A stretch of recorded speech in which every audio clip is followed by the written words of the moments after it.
Hey all, Cypher and welcome back to another Outerplane video. Now this is going to be a quick guide for Adventure Stage 411. While facing, I just thought this was one of the more harder stages in the game. Looking back, it's actually pretty easy. So if you've already cleared this, kudos to you, honestly, great job. But if you're stuck at this is going to be a short guide to decipher how you're going to do it. And honestly, it's pretty easy. There's not much technicalities if you play it the right way, right? So let's take a look at the boss first. So his name is Schattenmeister Schwartz. That's as German as it gets. Schattenspleits. I don't know if I'm just not gonna do that, right? I'm just gonna call it normally. So first skill, two enemies heals himself by 10% of damage dealt. Not a big deal, honestly. He doesn't hit that hard with his first skill. His second skill attacks an enemy, heals the caster health, so it's literally the same skill, but it's only single target. This is where things get crazy. So this is his AoE. He heals by 10% again. I think this is a recurring occurrence that you might have noticed. He will heal pretty much 10% of what he deals damage to you, right? So there's that. Also, he has a 100% chance to reduce your own attack. Now this is pretty crucial. So that's why we're gonna take K into the team. He's the main protagonist. He has a third skill, which can lower his accuracy, you know, which can obviously lower his chance of applying decreased attack. Coming to his passive, this is where things get more interesting. At the start of the battle, reduces damage taken by 60% and weakness gauge damage taken by 50% for 2 turns. The aforementioned effects are irremovable, so keep in mind you cannot start off the turn by trying to break him, because he has this permanent irremovable buff. Not permanent, sorry, it's only for 2 turns. He also takes 60% less damage, so do not try to throw in all your ultimates at him, because he will take significantly low damage. Try to just, you know, warm him up like you do on a good roast.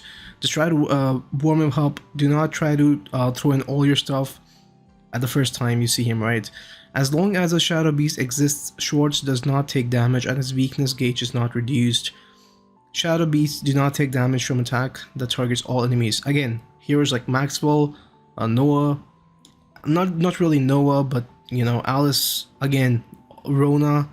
Most of these heroes, they all do AoE damage, especially Maxwell. Like Maxwell struggles a lot, but there's a chance you will not be triggering the Shadow Beast, and I'll show you how you can do that, right?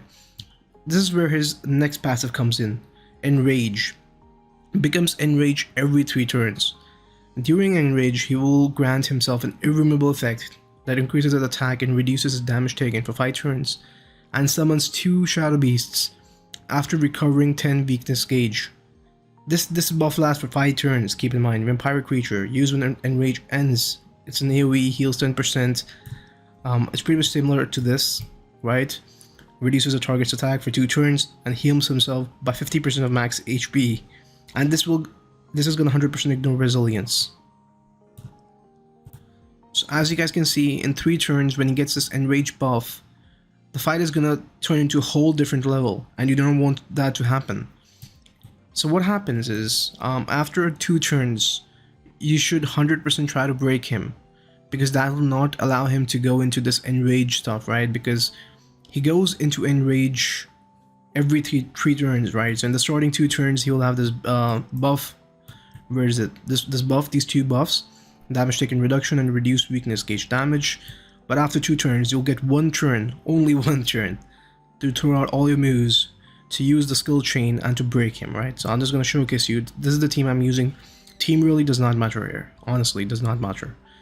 I'm using K, Rona again, Noah, and Laplace. You can pretty much replace them with any good damage dealers, and 2 of them are technically free to play, right? Actually 3 of them are, because Noah you can get from selectors. This is really not a big deal. So here I'm just gonna burn out my AoE first. I don't want to take access damage from this wave because I do not have healer at all. The closest thing I have to a healer is a support Laplace who could provide me barrier, but I just want to save it for later. So here I'm just trying to maximize on trying to get some skill points for my characters. And here he is, Schwartz. Now this guy is broken. As you guys can see, he has both of those buffs currently, right?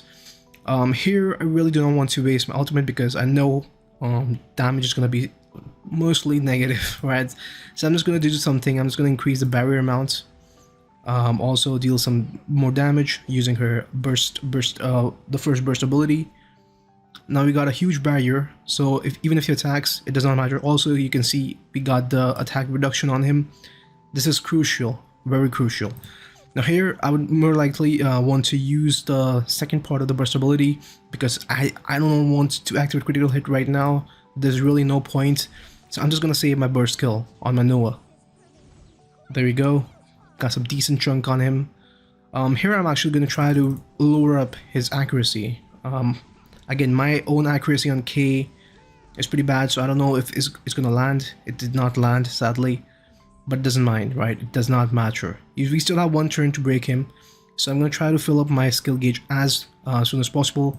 Try to bring in my third ability from Rona for decreased defense. Hopefully it lands. Alright, it landed, nice. Look at that, we got a good defense reduction. Now, you know what? I'm still not gonna use my third ability because keep in mind Laplace's third ability deals damage proportional to the number of debuffs the target has. So if I use it when he's in a broken state, this ability is gonna hit like a truck, right? Because if you do not know break, it's gonna give so many points, right? Let's go. Reduce ultimate cooldown. I'm still on 2-turn cooldown with my Noah. Ultimate doesn't really matter as long as I'm able to get to the first skill chain before this turn, before he gets a turn. This is very crucial. And I'm trying to maximize on getting skill points or CP because that's the only way to defeat him. If he gets into the enraged mode, this fight can go into a whole different level. So as you guys can see, I'm still just short one hit short. So I'm just gonna bring out my Rona second skill. I do not want the increased defense. I'm just gonna go for the okay. I do not have the point, sadly. F it. I'll just go for the increased defense. Let's go, baby, Rona. All right. Decent chunk of damage, 2k. Still cannot use my ultimate.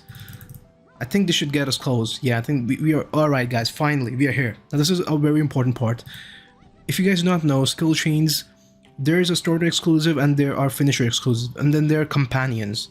So companions should always be in the middle. Starter exclusive should always be in the starting, in the beginning of this turn order. By the way, you can just click on them and you can change the orders. All right, if you do not know how to do that.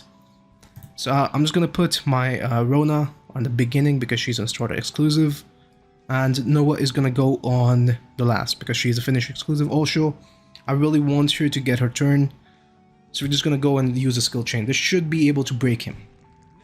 Alright, and look at that. Because of the damage reduction, he's almost dead already. Just look at that, guys. Look at that. It's just, I still have everything up, and he did not even go into his enraged state. I can just finish him off. You know what, I'm just gonna flex on him. I'm just gonna use the first skill. There we go. That's as easy as it gets. And do not think that I have some overpowered gear. I'll just show you my gear as well.